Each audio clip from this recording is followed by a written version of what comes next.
She panicked. Wait, everything changed with that last-minute call, when the wedding was canceled. I said, it did. When she found out the call was from the immigration office about her fake fiancé visa scam, change came with deportation papers. I, 32 male, was supposed to get married 3 weeks ago. Instead, I'm sitting here with a canceled venue, a furious ex-fiancé facing federal charges, and the strangest sense of relief I've ever felt. Let me back up. I met Katya 18 months ago through a dating app. She was stunning, originally from Eastern Europe, working as a graphic designer, here on a student visa that was about to expire. We hit it off immediately. She was charming, intelligent, passionate about art. The chemistry was undeniable. Looking back, the red flags were there, painted in neon. But when you're wearing rose-colored glasses, red flags just look like flags, right? We moved fast. Within 3 months, she basically moved into my apartment. By month 6, she was talking marriage. I've never felt this way about anyone, she'd say, her accent making everything sound like poetry. You're my soulmate, my destiny. I proposed after 10 months. Yeah, I know.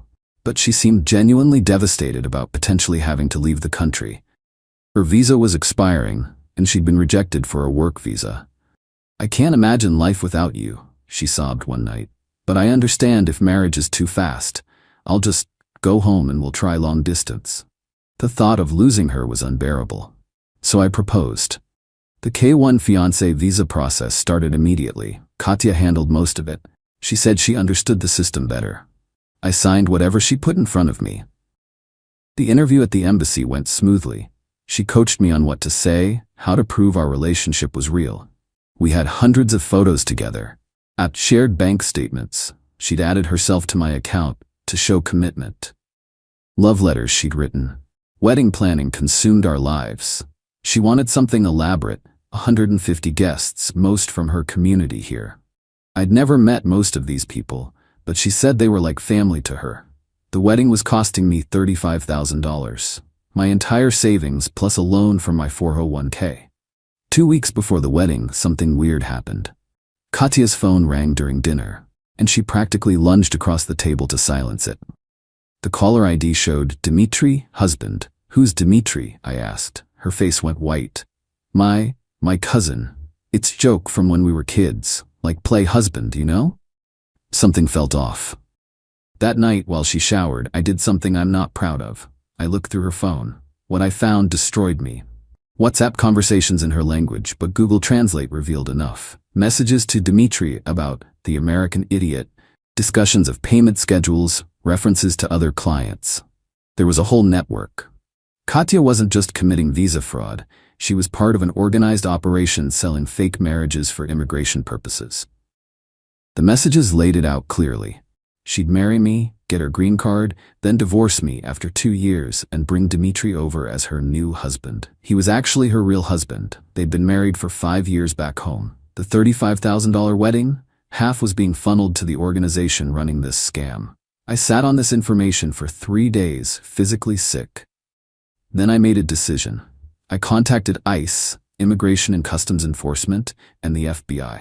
Gave them everything, screenshots, the WhatsApp conversations, names, everything.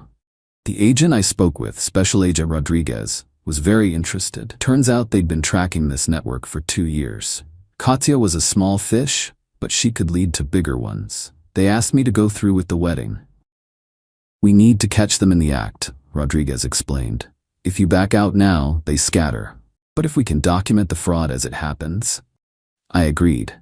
Those next 2 weeks were hell. Pretending everything was normal while wearing a wire to collect evidence. Katya was so focused on the wedding, she didn't notice my distance.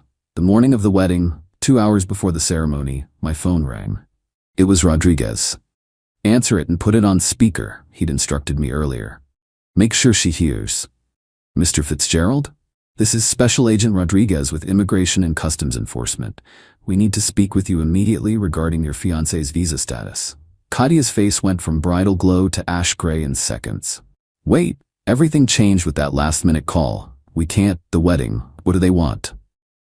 It did change everything, I said quietly. They know, Katya, about Dmitry, about the network, about all of it. She tried to run, literally grabbed her dress and tried to bolt out of the bridal suite. Federal agents were already positioned outside. Update 1. The aftermath was insane. Katia was arrested at the venue. The photographer actually got shots of her in cuffs in her wedding dress. Surreal doesn't begin to cover it. 14 other people were arrested at the wedding, all part of the network. Some were supposed guests, others were couples who'd done the same scam. But Katia's entitlement didn't end with the arrest. Oh no. She doubled down. From jail she called me. I hadn't blocked the number because the FBI asked me to keep recording. She actually had the audacity to cry about how I'd ruined her life. "You destroyed everything," she sobbed. "All I wanted was better life. You said you loved me. You were using me for a green card. You have a husband. Dimitri is nothing. Business arrangement. You and me, we had real love." "Real love? You called me the American idiot in your messages." That was joke. You don't understand our humor." Then came the threats. When tears didn't work, she got nasty. "You think you're hero? You're nothing. Pathetic man who can't keep woman. I have friends, powerful friends. You'll regret this." Her powerful friends turned out to be other members of the fraud ring, most of whom were also getting arrested. One guy, Victor, actually showed up at my apartment demanding I fix this situation. I was still wearing the wire. He offered me $50,000 to marry Katia and tell ICE it was all a misunderstanding. "Just say you were confused," he said. "Language barrier. Cultural differences. They'll believe American man defending his foreign bride." I pretended to consider it, got him to explain the whole operation on tape, how they'd been doing this for 8 years. How they had lawyers, document forgers, even people inside immigration offices feeding them information. Victor thought he was recruiting me. He was actually building the FBI's case. The next day, Victor was arrested too. Katia's family back home started contacting me through social media. Her mother sent voice messages calling me a destroyer of dreams and saying I'd condemned her daughter to poverty. Her real husband, Dmitri, actually had the balls to video call me. "You could have just divorced her after green card," he said in broken English. "Everyone wins. Now everyone loses. You are scamming the immigration system. So, America has everything, we have nothing, you're selfish." The entitlement was staggering. They genuinely believed they were entitled to circumvent immigration law because they wanted a better life. As if wanting something justified fraud. But the real kicker came when Katia made bail. Her community pooled money. She showed up at my work with a camera crew. Not news media, some YouTube channel that specialized in immigration injustice stories. She played the perfect victim. Tears, accusations that I'd led her on, claims that I'd promised to marry her, then trapped her with ICE. She said I was racist, that I'd used her for sex, then discarded her when her visa issues became inconvenient. My boss had to call security, but the damage was done. The video went semi-viral in certain circles.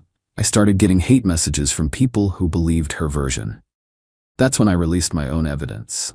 Update 2. I'd been documenting everything on advice from the FBI. Every conversation, every threat, every lie. When Katia's victim video hit 100K views, I posted my response. The WhatsApp messages where she called me an idiot. The photos of her real wedding to Dimitri from 5 years ago, found on her cousin's Facebook. The recording of Victor offering me $50,000 to lie to federal agents. The call where Dimitri admitted to the scam. The internet turned on her immediately. The YouTube channel took down her video and apologized for not fact-checking. People who'd sent me hate mail started sending apologies. But Katia wasn't done. She hired a lawyer, somehow, and tried to sue me for emotional distress and breach of promise to marry. She claimed I'd entrapped her, that I'd known about her visa situation and used it to manipulate her into a relationship. Her lawyer, some ambulance chaser named Gerald Morse, actually filed the suit. He probably thought I'd settle to make it go away. My lawyer, provided by my legal insurance through work, laughed when he saw it. "She's suing you while under federal indictment for the exact crime she's accusing you of not facilitating?" Bold strategy. We countersued. Fraud, emotional distress, misuse of funds, remember that shared bank account, and defamation for the YouTube video. We also submitted everything to the federal prosecutor as evidence of witness tampering and obstruction of justice. The FBI raided the office of the lawyer who'd been helping the network create fake documents. They found records going back a decade. Hundreds of fraudulent marriages, fake visa applications, forged documents. The lawyer was arrested and disbarred. Katya's case got stronger for the prosecution with each move she made. She posted on Instagram about how American justice only serves Americans, and accidentally revealed she'd been in contact with other members of the network who were supposed to be in custody. Turns out she was trying to coordinate their stories. That violated her bail conditions. She was arrested again, and this time, no bail. From jail, she had her mother call me. This woman, who'd never met me, spent 20 minutes screaming about how I'd destroyed their family's investment in Katya's American dream. Investment. She actually used that word. They'd spent $30,000 over the years setting up this scam, and I'd ruined their ROI. We sold our house for this, her mother wailed. You've stolen our future. Your daughter tried to steal mine through fraud. It's not stealing, it's opportunity. You Americans have so much you can share. The entitlement ran in the family, apparently. Final update. The trial was last week. Federal court, no jury, just a judge. Katya pleaded not guilty, still maintaining our relationship was real, and I'd betrayed her. The prosecution presented the WhatsApp messages, the wire recordings, Victor's confession. He flipped for a reduced sentence. Documentation of the fake marriage to Dmitry. Evidence of the larger network. My testimony. Katya's defense was essentially, yes, I was married before, but I fell in love with him for real. The messages were jokes taken out of context. The money transfers were gifts to family. Then they played the recording of her mom talking about their investment. The judge's face was priceless. Katya was found guilty on all counts: visa fraud, conspiracy to commit immigration fraud, wire fraud, money laundering, witness tampering. Sentence: 5 years federal prison followed by deportation. Lifetime ban from entering the United States. Dmitry, tried in absentia, got 8 years and a lifetime ban. He's still in Eastern Europe, so good luck enforcing that. But if he ever tries to enter the US or any country with an extradition treaty, he's done. Victor got 3 years for cooperation. 14 others got various sentences. The network was completely dismantled. The lawyer who helped them got 10 years and was disbarred. But here's the part that still gets me. Even after the guilty verdict, Katya maintained she was the victim. Her statement to the court: I came here seeking love and opportunity. I found someone I thought loved me, who promised me a future. Instead, he was government informant who seduced me to destroy my life. I'm not criminal. I'm romantic who believed in American dream. The judge responded, Ms. Petrova, the evidence clearly shows you entered this relationship with fraudulent intent. You married another man 5 years ago. You called the defendant derogatory names while taking his money. Romance doesn't require wire fraud. The American dream doesn't include federal crimes. She was led away, still crying about injustice. I got my money back. Most of it anyway. The $35,000 for the wedding was frozen as evidence, then returned to me, minus what had already been spent, about $8,000 in non-refundable deposits. The shared bank account was restored to just my name. I'm out maybe $10,000 total, which sucks, but could have been worse. The emotional toll was harder. I genuinely thought I loved her. Finding out it was all calculated manipulation messed with my head. I'm in therapy now, working through trust issues. But there's a silver lining. The FBI was so impressed with how I handled everything, they offered me a job as a civilian analyst, focusing on immigration fraud. Better pay than my current job, and I get to help prevent what happened to me from happening to others. I start next month. Katya's mom still sends me messages through various platforms. I block them. She creates new accounts. Last week she informed me that Katya was pregnant, supposedly mine, and I was abandoning my child. I forwarded it to the federal prosecutor. Katya's not pregnant. It's another scam to try to stay in the country. They added attempted fraud to her file. For those wondering if I feel guilty, no. I fell for a con artist who was part of an organized crime network. She knew exactly what she was doing. The tears, the declarations of love, even the sex, all calculated to get that green card. She wanted the American dream? Well, she got the American justice system instead. That's about as American as it gets. Edit: since people are asking, Yes, I'm dating again. Very, very carefully. First date question is now, so are you currently married to anyone?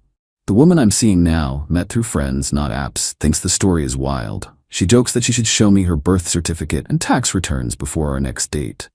Honestly, not the worst idea. Edit 2. For those saying I should have just let her stay, you realize this wasn't just about one fake marriage, right? This was an organized crime ring, defrauding the immigration system, stealing identities, and making millions off desperate people. Katya wasn't some innocent woman in love. She was a criminal. The fact that she was pretty and cried convincingly doesn't change that.